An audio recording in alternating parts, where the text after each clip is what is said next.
Olá a todos, sejam muito bem-vindos uma vez mais ao podcast da reunião de estudos do Evangelho do Grupo Espírita Irmão Áureo.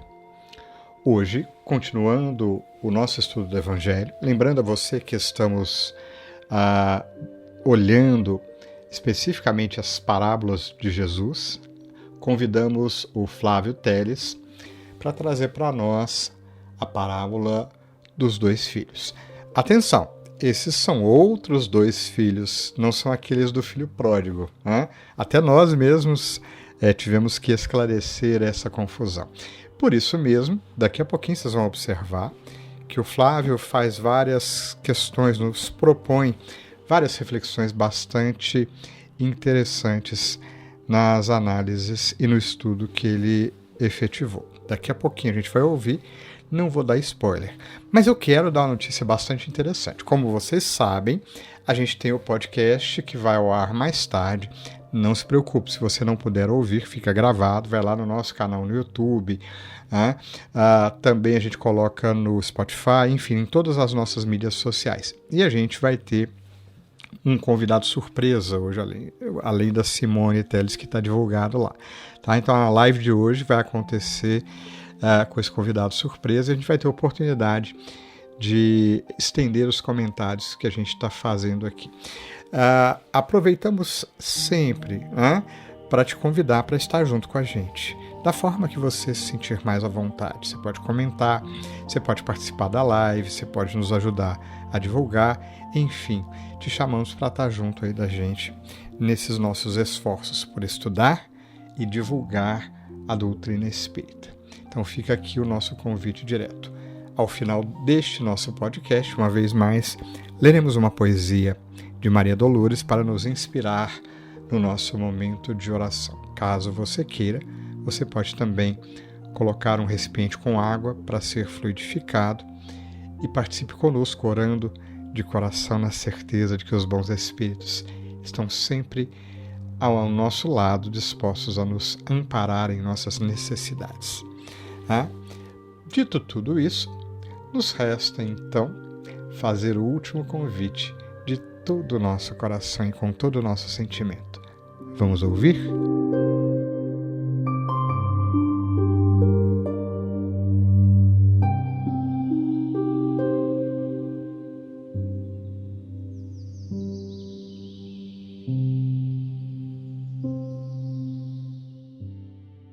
Olá a todos, bem-vindo ao nosso estudo do Evangelho, onde nos propomos a estudar as parábolas de Jesus, tomando como obra subsidiária o livro Histórias que Jesus Contou, de Clóvis Tavares, e mais algumas passagens relativas ao tema de hoje que traremos de obras subsidiárias, para nos ajudar na compreensão.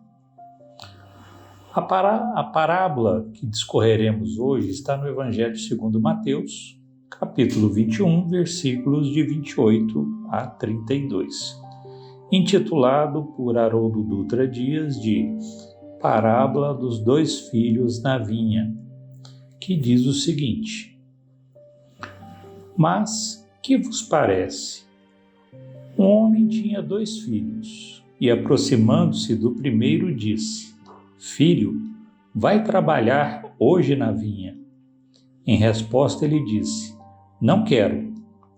Mas depois, arrependendo-se, foi. Aproximando-se do outro, disse a mesma coisa. Em resposta ele disse: Eu vou, Senhor. E não foi. Qual dos 2 fez a vontade do Pai? Dizem: o primeiro. Jesus lhes diz: Amém vos digo que os publicanos e as prostitutas vos precedem no reino de Deus. Pois João veio até vós no caminho da justiça, e não crestes nele. Os publicanos e as prostitutas creram nele. Vós, porém, vendo nisso, não vos arrependestes depois para crerem nele. A parábola é curtinha, mas não pode ser vista isoladamente sob pena de não entendermos o contexto. Mateus narra no mesmo capítulo, nos versículos 23 e 27 a 27, que Jesus, no templo, ensinava os sumos sacerdotes e os anciãos, quando os fariseus questionaram sobre qual autoridade ele fazia essas coisas e quem havia dado essa autoridade a ele. Jesus, ciente das suas intenções, diz que os responde se, antes, eles responderem se o batismo praticado por João Batista era do céu ou dos homens. Os fariseus não assumiam que era do céu, porque não creram em João Batista, e não assumiam que era dos homens, para não terem que enfrentar a turba que acreditava em João Batista. Logo, responderam que não sabiam. E Jesus disse que, assim sendo, não tinha obrigação de dizer com que autoridade fazia aquelas coisas. Mas Jesus estende a lição, contando a parábola para que as suas próprias consciências julgassem intimamente, empregando a expressão "que vos parece?", deixamos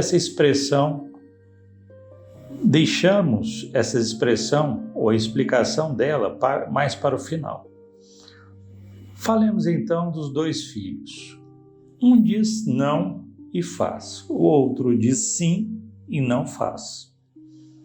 Podemos assumir, considerando o contexto e refletindo no ensinamento, que nós podemos ocupar qualquer uma das duas posições.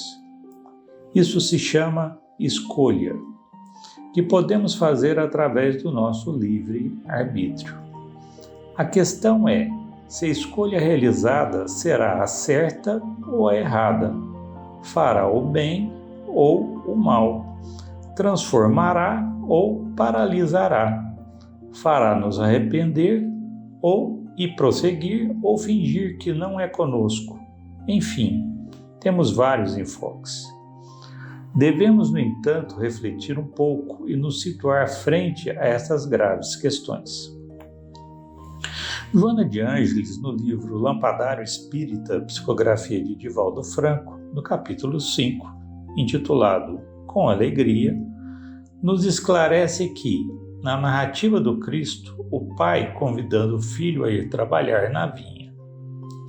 Há os que trabalham para o hoje terreno e se afadigam, acumulando bens que ficam e se gastam. Muitos laboram para si mesmos e estiolam as mais expressivas qualidades do sentimento. Diversos produzem para a loucura da inteligência, que se perverte. Multidões se engalfinham na luta em glória da ação que conduz à morte. O chamamento do Senhor é apelo à vida. A vinha é o coração imenso da humanidade. Sulcar com o arado do amor a vasta gleba das necessidades espirituais para depositar sementes de luz e esperança, cultivando as próprias aspirações de elevação redentora, eis o que representa o convite. Abandonar a horizontalidade das viciações em que se esborroam os objetivos da existência pela verticalidade ascensional da libertação de sombras e dores, mágoas e inquietações. Eis a tarefa. A experiência no domicílio carnal é valioso estágio da vida imperecível. Ninguém aporta na terra por impositivo caprichoso do acaso. Por isso mesmo, a experiência física se reveste de máxima significação. Cada empecilho pela frente representa teste de valor para a tua resistência. Toda luta vale como forja para fixar valores morais nos painéis do espírito. Não desperdices tempo, nem ocasião de produzir na vinha da existência planetária. Cultiva simpatia e cordialidade a favor de ti mesmo. O trabalho com Jesus te renovará o ânimo e vitalizará as tuas forças, favorecendo-te com alegria de difícil tradução. A vinha representa, então, campo de trabalho, o mundo de modo geral. Ninguém sai despreparado para o trabalho. Há de se convir que o mínimo de experiências já foi adquirido, pois deveremos, no campo do trabalho, tomar decisões que podem significar a frutificação da vinha ou a sua perdição. Todo trabalho também exige esforço, dedicação, boa vontade, disponibilidade, responsabilidade e expectativas quanto ao futuro. Como dissemos, todo trabalho tem que produzir frutos. A experiência, então, faz toda a diferença, porém, tem de ser aplicada, disciplinada, diligente.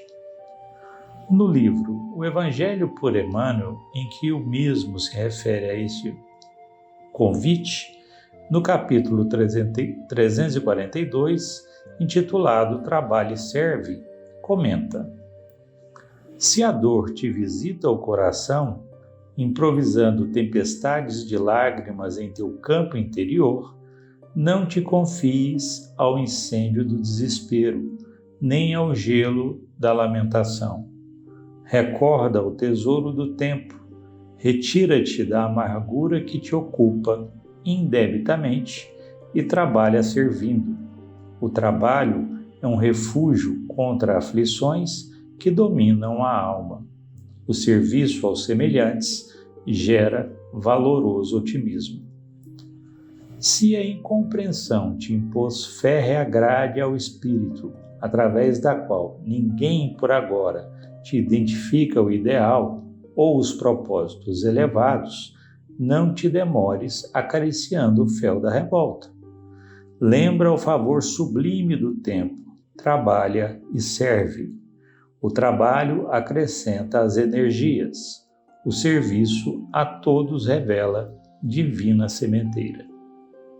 Se a calúnia chegou ao teu círculo, estendendo sombras tenebrosas, não te afundes no lago fervente do prato, nem te embrenhes na selva do sofrimento inútil. Reflete na bênçãos das horas, trabalha e serve. O trabalho reconforta, o serviço aos outros anula os detritos do mal. Se errastes instalando o escuro remorso no centro do próprio ser, não te cristalizes na inércia e nem te enlouqueças, soluçando e gemendo em vão. Medita na glória dos minutos, trabalha e serve. O trabalho reajusta as forças do espírito, o serviço ao próximo reconquista o respeito e a serenidade perante a vida. Se a enfermidade e a morte varrem-te a casa, não te relegues ao acabrunhamento, qual se foras um punhado de lixo. Pensa na dádiva dos dias, trabalha e serve. O trabalho é uma esponja bendita sobre as mágoas do mundo. O serviço no bem de todos é um milagre renovador. Na luta e na tranquilidade, no sofrimento e na alegria, na tristeza ou na esperança, segue agindo e auxiliando. Trabalhar é produzir transformação, oportunidade e movimento. Servir é criar simpatia, fraternidade e luz.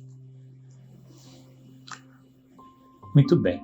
Considerando então que os fariseus receberam todos os ensinamentos, todo o entendimento das leis, toda a preparação necessária ao trabalho, e o que fizeram foi reservar a um grupo seleto, considerando que a turba não era digna para receber tais ensinamentos, nem de ter condições suficientes de transformação. João Batista veio e bradava: o arrependei-vos para essa turba.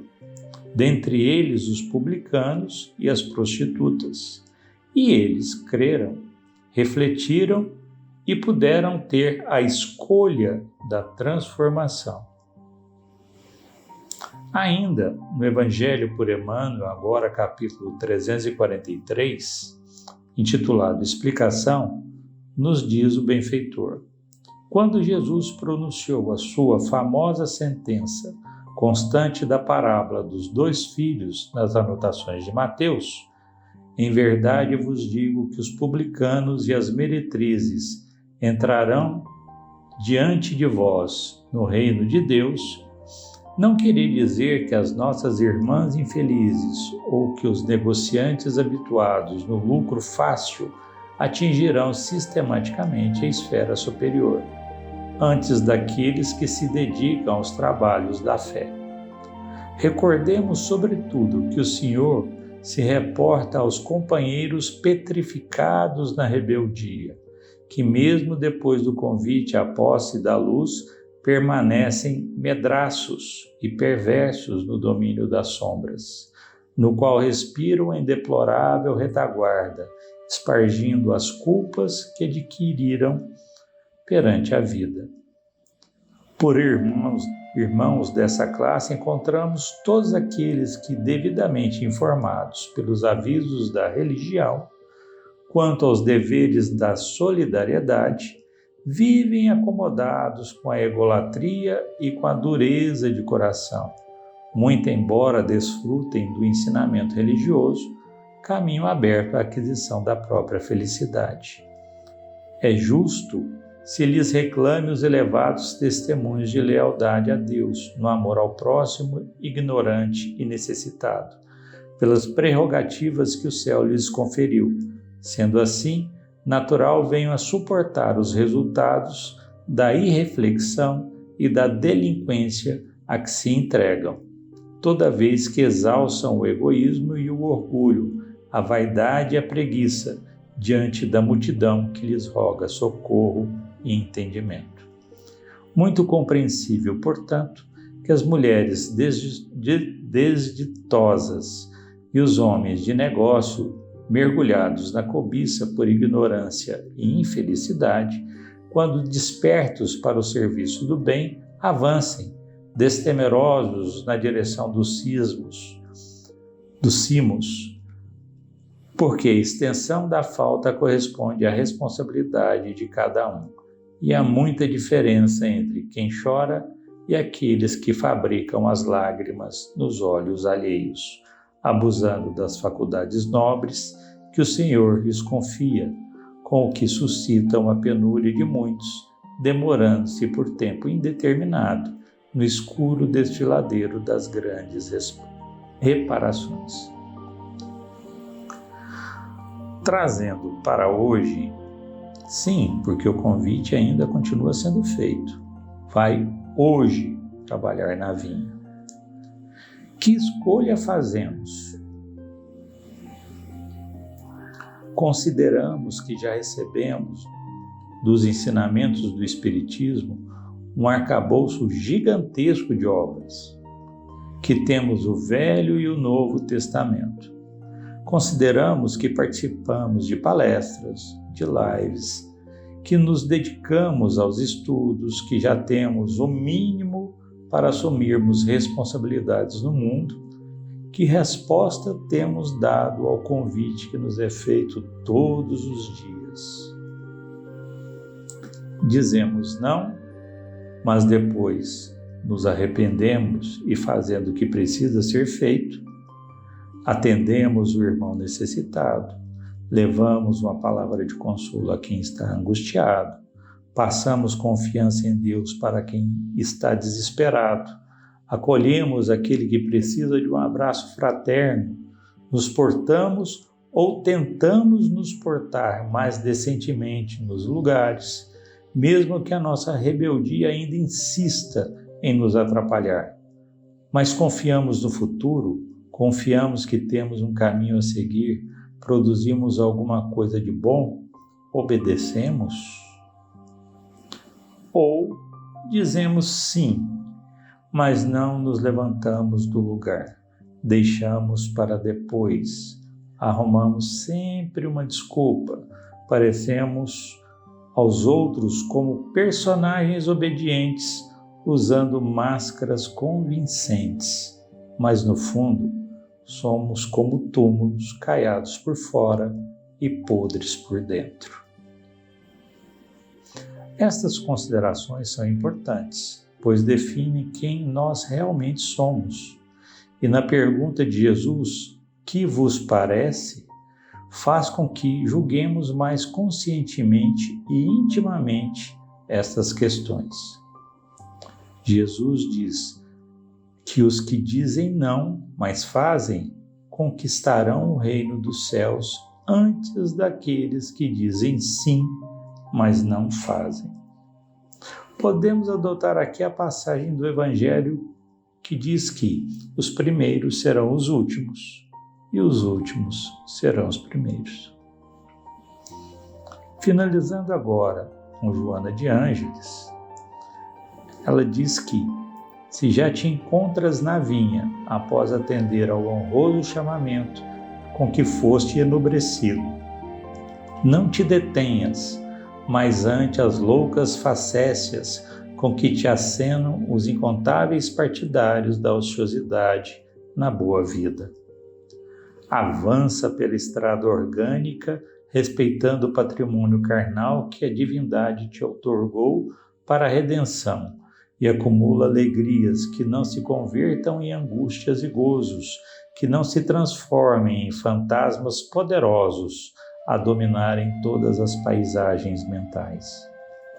Vai trabalhar hoje na vinha do Senhor, alegremente, e contarás que a verdadeira felicidade ainda é aquela que consiste em fazer felizes os que nos cercam, fixando-se em nós logo depois como radiosas florações de todo o bem esparzido, resposta do amor daquele que até agora continua a esperar-nos confiante. Que tenhamos aprendido algo que nos transforme com essa parábola, pois o convite está sendo feito sempre. Filho, vai trabalhar hoje na vinha. Que vos parece? Fiquem todos com Deus e que sua paz possa trazer profundas e importantes reflexões. Até a próxima. E para nos inspirar neste momento de oração, leremos a poesia de Maria Dolores, intitulada Deus espera por ti. Não digas, coração, que Deus não tem necessidade do teu abraço amigo, quando Deus ama, serve e anda contigo para a glória do bem. Contempla em torno a imensa caravana de que vais lado a lado e o caminho empedrado em névoa espessa da tristeza humana. Deus aguarda o alimento que ainda hoje te sobre para atender ao prato humilde e pobre dos irmãos em penúria e sofrimento. Deus espera de ti, ainda agora talvez, a roupa que largaste em desuso ou fastio, para vestir quem sofre a tiritar de frio entre a angústia e nudez.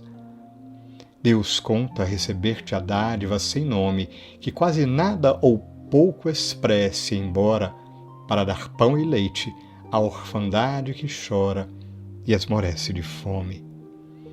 Deus te pede a bondade oculta e santa, a suportar com Ele as lutas do caminho, injúria, lodo, fel, vinagre e espinho, para que o bem de todos se garanta. Deus espera por ti, para sanar o caos provocado onde pises pelos irmãos rebeldes e infelizes que chamamos por maus. Deus te reclama a voz generosa e serena, com que fales de paz, tolerância e perdão, a fim de remover a escuridão da cólera em que o mundo se envenena. Seja agora ou depois, seja aqui, seja ali, onde enxergues sinais da dor alheia, onde a esperança morre e onde a fé bruxuleia, Deus precisa de ti. Por isso, quando o bem por ti se aperfeiçoe, embora o mal te fira, espante, estrague, diz o irmão a que apoias, Deus te pague, Deus te ajude e abençoe.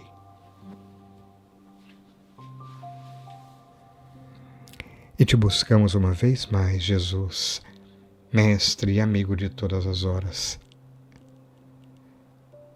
Pois que refletindo nas lições do Evangelho